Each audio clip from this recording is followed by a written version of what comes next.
ही आहे सापाची कात, म्हणजे सापाची त्वचा. साप कात टाकतो म्हणजे काय, त्याची ही जी जुनी झालेली त्वचा असते तो ती काढून टाकतो.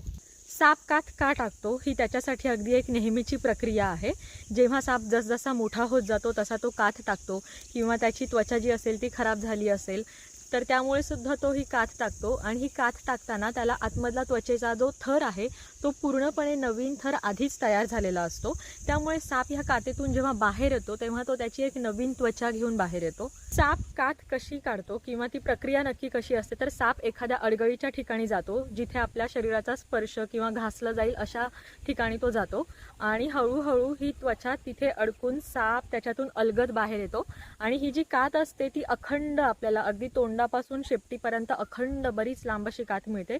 आता मला सुद्धा ही कात जेव्हा सापडली तेव्हा ती अखंड होती, पण ती जागा फार अडगळीची होती आणि तो साप अजूनही त्या परिसरात असण्याची शक्यता होती. त्यामुळे ही मला जेवढी मिळाली तेवढी ही मी ती तुकड्या तुकड्यामध्ये आणली.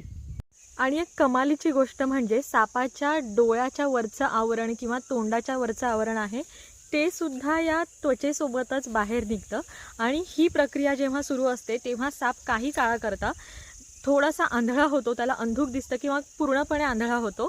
आणि ही प्रक्रिया पूर्ण झाली, त्याची कात पूर्णपणे निघाली की त्याची दृष्टी पूर्ववत होते.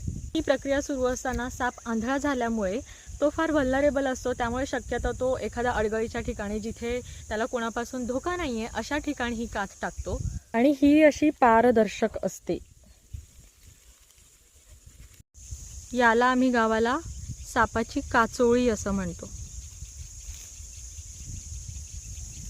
बरीच लांब होती, किती फूट असेल मी सांगू पण नाही शकत.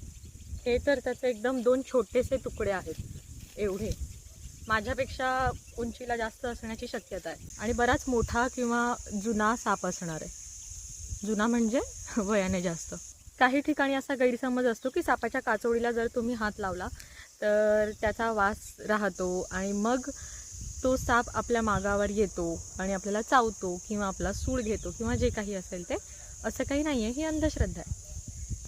थोडंसं पारदर्शक असते ही. आणि सापाची कात असते ना ती थोडीशी कडक असते. आता तुम्हाला आवाज येईल बघा, ASMR.